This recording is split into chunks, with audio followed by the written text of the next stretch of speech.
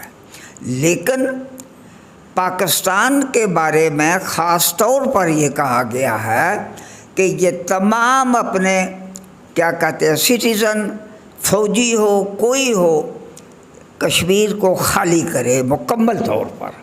یہ قرارداد ہے. اور ہندوستان کو اتنا حق دیا گیا ہے کہ وہ بلک آف فوج، یعنی جو تعداد موجود ہے اس سے کم کر کے وہ موجود رہے گی.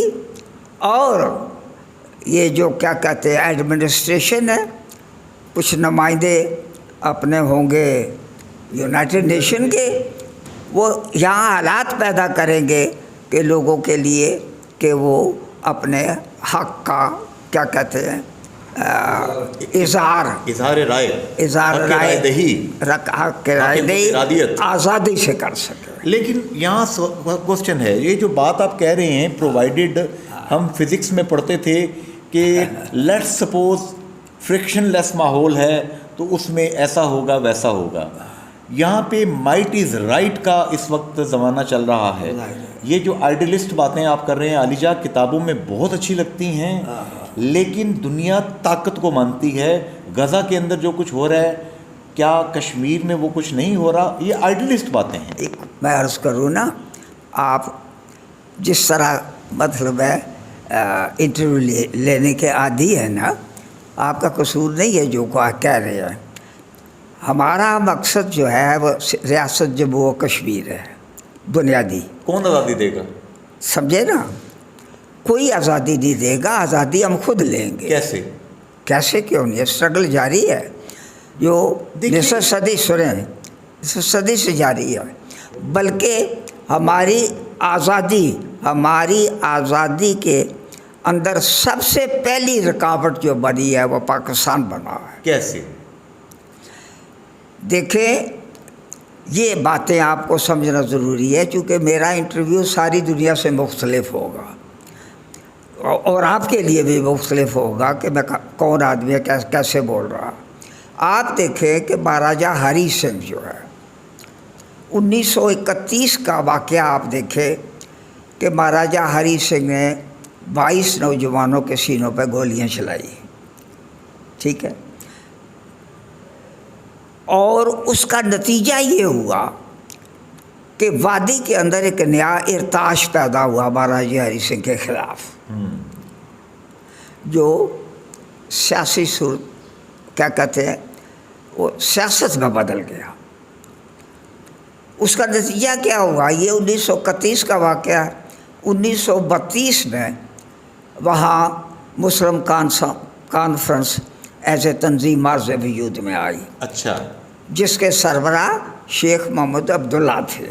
یہ ذہن ایک بات رکھے جی، یہ مسلم کانفرنس بھی سی جو انہوں نے بنائی ہے، وہ اس کی خلاف تھے. جی. اس کے بعد غالباً 1938 اور 1939 میں انہوں نے محسوس کیا کہ اگر نیشنل قومی سیاست کرنا ہے تو پھر کسی مذہب سے منسوب کر کے سیاست کرنا، یہ قومی سیاست بن ہی نہیں سکتی. اچھا، یہ غور طلب بات ہے. اس کا نام بدل کر انہوں نے نیشنل کانفرنس رکھا. اس کے بھی سربراہ شیخ عبداللہ تھے. یہ چلیے، یہ کیا آپ مجھے یہ حق دیتے ہیں، حق خود ارادیت جیسا ہوتا ہے کہ کوئی ریاست جموں کشمیر کا شہری چاہے تو ہندوستان کے ساتھ شامل ہو جائے، کوئی چاہے تو پاکستان کے ساتھ شامل ہو جائے، کوئی چاہے تو وہ قومی آزادی، مکمل آزادی جس کی آپ بات کر رہے ہیں، کیا یہ حق آپ مجھے دیتے ہیں یا آپ بھی ڈکٹیٹر ہیں اس حوالے سے؟ نو، کیوں نہیں حق دیتے؟ دیکھیں، یہ قوموں کا جو بنیادی انسانی حق ہے نا، وہ جبر سے نہیں لیا جا سکتا، تعاون سے لیا جا سکتا ہے. بڑی خوبصورت بات ہے، بہت خوبصورت بات کہی. اچھا، پھر میں آپ سے عرض کروں، ہمارا جو نقطہ نظر ہے یہ ہمارا نقطہ نظر ہے. ٹھیک، ہم اپنے نقطہ نظر بیان کر رہے ہیں. اب یہ پوری قوم کا فرض بنتا ہے کہ ان کو یہ ہمارا نظریہ ایکسیپٹیبل ہے یا نہیں ہے. ایگزیکٹلی. اگر ہم دباؤ سے کام کریں تو یہ اسے حق آزادی نہیں کہا جا سکتا. نہیں کہا جا سکتا. اقوام متحدہ کی جو قراردادیں ہیں، میں نے اس حوالے سے مختلف شخصیات کے انٹرویوز کر رکھے ہیں، ریڈیو پاکستان پہ، ریڈیو آزاد جموں کشمیر پہ. چودھری شکیل صاحب بھی ہوتے تھے وہاں پہ، اور مختلف شخصیات سے جو بات ہوتی تھی، سردار عبدالقیوم خان صاحب کے صاحبزادے سردار عتیق احمد خان صاحب کا یہ کہنا تھا کہ جب امان اللہ خان صاحب کی وفات ہوئی تو کہنے لگے کہ میں ان کے جنازے کے ساتھ گلگت بلتستان وہاں پہ گیا اور ان کی تدفین کر کے پھر وہاں سے آیا. اور ان کا یہ کہنا ہوتا تھا کہ اگر عبدالخالق انصاری مرحوم ایڈوکیٹ ان کے ساتھیوں کو، جسٹس عبد المجید ملک ان کے ساتھیوں کو، مرحوم کے ساتھیوں کو یہ حق حاصل ہے کہ وہ خود مختاری چاہتے ہیں، تو مجھے بھی کشمیر کا باشندہ ہونے کے ناطے یہ حق حاصل ہے کہ میں پاکستان کے ساتھ شامل ہونا چاہتا ہوں. اس میں کوئی آپ کو اعتراض ہے؟ دیکھیں، میں پہلے عرض کر چکا ہوں، ہمارا نقطہ نظر اپنا ہے، ان کا نقطہ نظر اپنا ہے. بحیثیت انسان یہ ان کا حق ہے. بحیثیت انسان اگر کوئی ہندوستان کے ساتھ جانا چاہتا ہے، ہم کون ہوتے ہیں اسے منع کرنے والے؟ پاکستان کے ساتھ جانا چاہتا ہے، ہم کون ہوتے ہیں منع کرنے والے؟ ہم آپس میں بیٹھ کے ایک دوسرے سے اصلاح احوال کے لیے بات کر سکتے ہیں اور کسی ایک نقطہ نظر کو ہم سامنے لا سکتے ہیں. جو میں مجموعی طور پر یہ کمزوری ہے کہ آج تک ہم نے جو سیاست کی ہے، جو اکثر سیاست ہو رہی ہے آج میدان میں، اس میں حقیقت پسندی کم ہے اور اس میں بغض اور عناد زیادہ ہے. اچھا، جب بغض کے ساتھ آپ کسی کے ساتھ بات کریں گے نا، بھائی ایک آدمی ہے، اس کا ایک نقطہ نظر ہے، یہ بنیادی طور پر مجھے پسند ہی نہیں ہے، تو میں سمجھتا ہوں کہ یہ انسانیت کی تذلیل ہے. مجھے اپنی دانش سے آپ جواب دیجئے. آپ کی ماشاءاللہ مجھ سے دگنی عمر ہے اور مجھ سے دگنا تجربہ ہے. ہمارے جو قوم پرست بعض دوست ہیں جو بیرون ملک بیٹھے ہوتے ہیں، وہ سوشل میڈیا پہ یہ بات کر دیتے ہیں کہ ہندوستان کو اور پاکستان کو ایکویٹ کر دیتے ہیں. مقبوضہ جموں کشمیر میں لاکھوں انسان شہید کیے جا چکے ہیں، ہزاروں ہماری بہنوں، بیٹیوں، ماؤں کی عصمت دری ہندوستانی فوج نے کی ہے. آپ کی یہاں پہ پاکستانی ایڈمنسٹرڈ جموں کشمیر، جسے آزاد کشمیر کہتے ہیں، یہاں پہ ایسا کون سا گناہ کر دیا ہے پاکستان نے کہ آپ اس کو ہندوستان کے برابر کر دیتے ہیں، بلکہ اس کو اس سے بھی بڑا مجرم کہہ رہے ہیں؟ نعوذ باللہ. دیکھیں، نعوذ باللہ والی کون سی بات ہے؟ اپنا نقطہ نظر ہوتا ہے انسان کے، اب وہ آپ کا حق ہے نا، میرا حق ہے نا، وہ آپ کا حق ہے، وجہ سے ہم ایکسیپٹ کرتے ہیں. بڑی مہربانی. تو باقی بات یہ رہی، ظلم زیادہ ہو یا تھوڑا ہو، وہ دو طرفہ ہوا ہے اور آج تک ہو رہا ہے. زیادہ کو زیادہ کہیں گے نا، اور زیادہ کو زیادہ کہیں گے. ایکویٹ کیسے کر رہے ہیں پاکستان کو آپ انڈیا کے ساتھ؟ اس کو یہ اگر اس نقطہ سے دیکھیں نا، یہ بات دور چلی جائے گی تو شاید سنیں وہ آپ کے لیے بھی مناسب نہیں ہوگی میرے نقطہ نظر سے. چلیے مجھے آپ کا بھی خیال ہے، آپ بچے ہیں نا، میرے دل میں بہت قدر ہے. آپ کے معلومات میں درجنوں انٹرویو آپ کے سنے ہیں، میں آپ کی اہلیتوں کا بھی قائل ہوں. اس کے باوجود جو کچھ ہم دیکھ چکے ہیں نا، آپ کو ابھی دیکھنا باقی ہے. جس طرح ہم تجزیہ کر سکتے ہیں نا، کیونکہ آپ پہ ابھی تو کوئی گزرا ہی کچھ نہیں ہے، ہوا ہی کچھ نہیں ہے. یہ جو مقبول بٹ اور خالق انصاری ہوں یا کتنے ہوں، یہ جو لاہور شاہی قلعے میں ان کے ساتھ ظلم و ستم کیا گیا ہے، وہ تو کوئی ظالم کافر سے بدتر بھی کافر اتنا ظلم نہیں کر سکتا. آپ تو اپنی تاریخ کو جا کے دیکھیں. ہمارا نقص یہ رہا ہے، کیونکہ میری 70 سال سے زیادہ عمر ہے اس فیلڈ میں گزر چکی ہے، بلکہ اگر 75 سال کا ہوں تو وہ بھی درست ہے. عملی میدان میں چونکہ میرے بڑے بھائی صاحب 1947 سے پہلے مہاراجہ ہری سنگھ شخصی نظام کے ساتھ وہ جیل جا چکے تھے. اچھا، اس کا مطلب یہ ہے کہ 75 سال سے زیادہ گزر چکے ہیں میرے خاندان کا، مطلب ہے اس میں دخیل ہونا. اب جو سچویشن جا رہی ہے کہ ہندوستانی ایڈمنسٹرڈ جموں اینڈ کشمیر کے اندر بہت بڑے پیمانے پہ میسیکر ہندوستان کر چکا ہے. ٹھیک ہے. مائٹی مسلز کے ذریعے وہاں پہ ہر 7 بندے کے اوپر ایک فوجی ہے. یہاں آپ پاکستان ایک واحد دوست جو کہ کشمیر کی پوری دنیا میں بات کرتا ہے، آپ اس کو بھی دشمن بنا لیں گے علی جا، تو آزادی کون دے گا آپ کو؟ او قبلہ، ہم نہ دشمن ہندوستان کے ہیں نہ پاکستان کے. سمجھنے والی بات یہ ہے، بتائیے. ہم ان کے طریقہ کار کے مخالف ہیں. آپ دیکھیں کہ جو ابھی تھوڑا ہی عرصہ ہوا ہے ہندوستان نے 35A اور 370 کو ایبروگیٹ کیا. تو آپ کو پتہ ہے 60-70 کی دہائی میں سب سے پہلے پاکستان نے یہ حق گلگت بلتستان والوں سے چھینا ہے. آپ کو پتہ ہے کس سن میں؟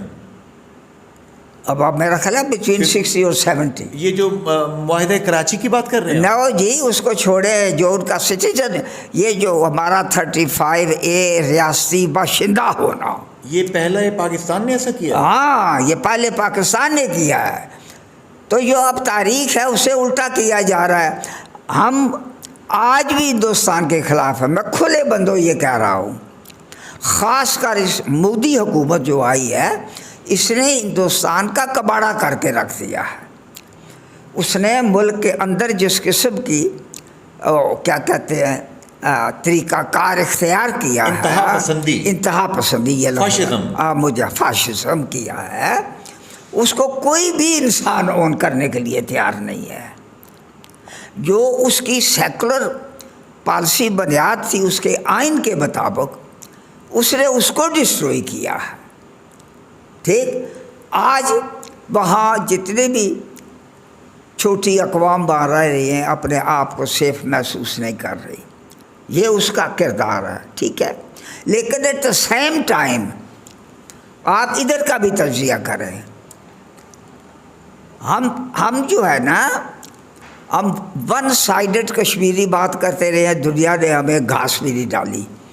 1,00,000 انسان ہم نے مروا دیا، بجائے اس کے کہ کوئی ہماری آزادی کی تحریک کو ریکگنائز کرتا. بھائی ان پہ ظلم ہو رہا ہے. ہمارے ذمہ یہ لگا کہ یہ پراکسی وار تھی، کسی دوسرے کے لیے لڑی گئی ہے، لہٰذا یہ ٹیرورسٹ ہے، بجائے اس کے کہ اپنے حق کے لیے لڑ رہے ہیں. یہ بنیادی چیزیں تو گویا اہل جموں کشمیر کو اہل پاکستان سے گلہ نہیں، پالیسی سازوں کی غلط وزڈم سے کیے گئے فیصلہ سازی پہ تھوڑا گلہ ہے. تھوڑا گلہ نہیں جی، بہت بڑا گلہ ہے. آپ دیکھیں بھائی 1,00,000، مجھے ایک یاد ہے زمبابوے پہلا اس کا نام روڈیشیا تھا، تو وہاں سفید فام اس کا حکمران تھا. تو وہ اس کی زبان ہمیشہ یہ ہوتی تھی کہ 1000 سال تک یہ کالے اس قابل نہیں ہوں گے کہ ہم اقتدار ان کے حوالے کریں. 2 قبیلے تھے بڑے ان کے، 20,000 نوجوان انہوں نے ذبح کروایا اس راہ میں، 20,000 صرف. اور وہ جو کہہ رہا تھا 1000 سال ہم آپ کو نہیں دیں گے، اسے بھاگنا پڑا. اور پھر اس کا نام انہوں نے اپنی تہذیب کے جو ان کا تھا زمبابوے، اس کو رکھا گیا. میرا خیال آج بھی مگابے پہلے اس کا صدر تھا، پتہ نہیں اب زندہ ہے. جی بالکل. تو یار یہ بتائیں، وقت ہمارا تقریباً ختم ہو چکا ہے. آخری 1-2 باتیں. جناب عبدالجبار بھٹ صاحب، اب ڈاکٹر سید نذیر گیلانی صاحب میرپور کی دھرتی پہ تشریف لا رہے ہیں یہاں پہ 3-4 دن تک، اور وہ جو بات کرتے ہیں انہوں نے ایک بات بڑی خوبصورت کہی مجھے 4 دن پہلے انٹرویو دیتے ہوئے. انہوں نے یہ فرمایا کہ ایک جو ایگریشن مسٹر مودی نے کی کہ پاکستان پہ کشمیر پہ اٹیک کیا، کوٹلی میں میزائل پھینکا، کوٹلی کے علاوہ مظفر آباد میں میزائل پھینکے اور لوگوں کو شہید کیا، تو پاکستانی ریاست نے اور افواج پاکستان نے دگنی ایگریشن سے ہندوستان کو جواب دیا. تو انہوں نے کہا کہ یہ دگنی ایگریشن سے جواب دینا ضروری ہوتا ہے تاکہ کوئی دوسرا بندہ جو زیادہ مسل دکھا رہا ہے وہ حساب کتاب میں آ جائے. آپ کیا سمجھتے ہیں اس پہ؟ دیکھیں جناب، یہ پاکستان کا مسئلہ اور ہندوستان کا مسئلہ رہا ہے. ہمارے ان مسائل سے کوئی تعلق نہیں ہے. جب سنیں معاف کر رہا ہوں، ختم کر دیں. کتنی جنگیں پاکستان ہندوستان کے ساتھ لڑ چکا ہے.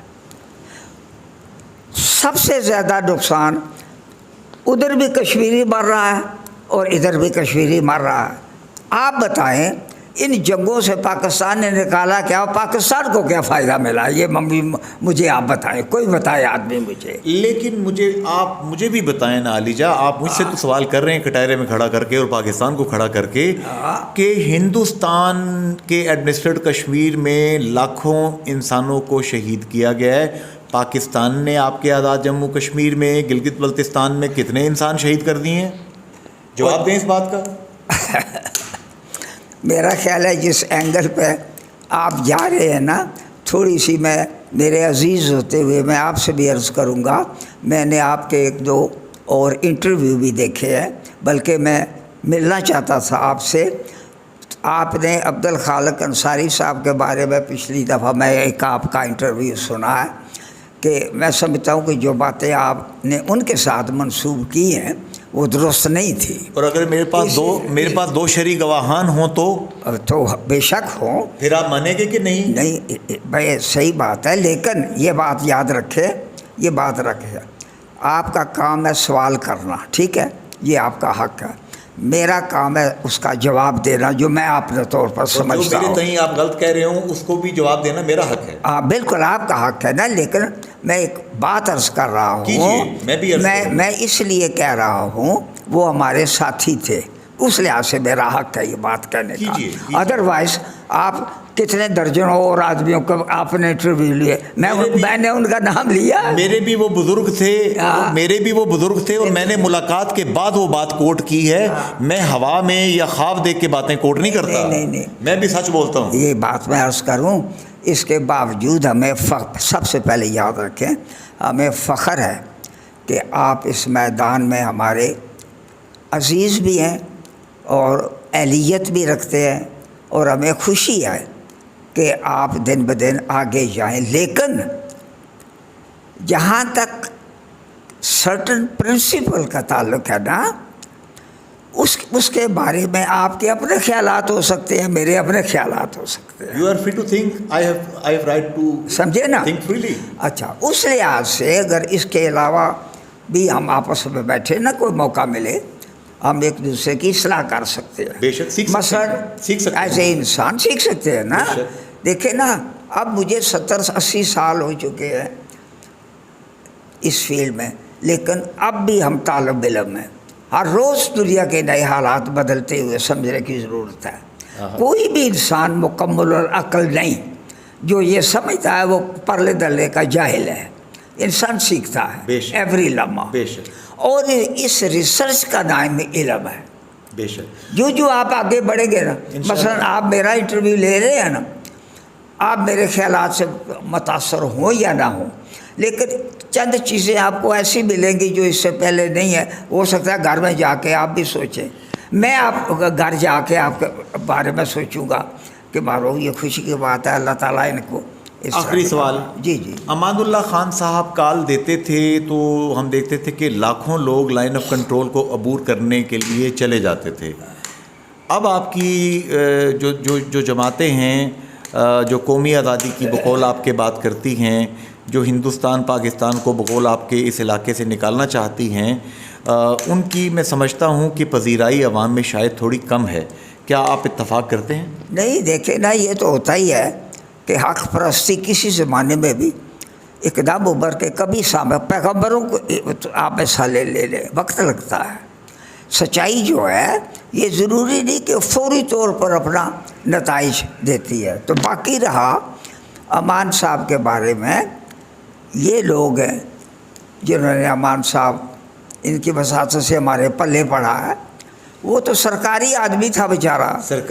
سرکاری آدمی تھا. وہ کیا مطلب ہندوستان کی سرکار کا؟ نہیں, وہ پاکستان سرکار کا تھا. اچھا, آفیسر تھے ان کے کوئی؟ ہاں بالکل. وہ اس آدمی کے ذمے میرے نقطہ نظر سے جو 1 لاکھ انسان مرا ہے, یہ اس نے پراکسی وار کا حصہ بن کر ان کشمیری نوجوانوں کو مروانے والا یہ آدمی ہے, امان اللہ خان. کیا بات کر رہے ہیں سر؟ اس سے پہلے بھی میں ایک انٹرویو دے چکا ہوں کہ ایک وقت آئے گا بجائے اس کے ان کو ہیرو بنانے کے, ان پہ مقدمے چلیں گے کہ کسی کے پوچھے بغیر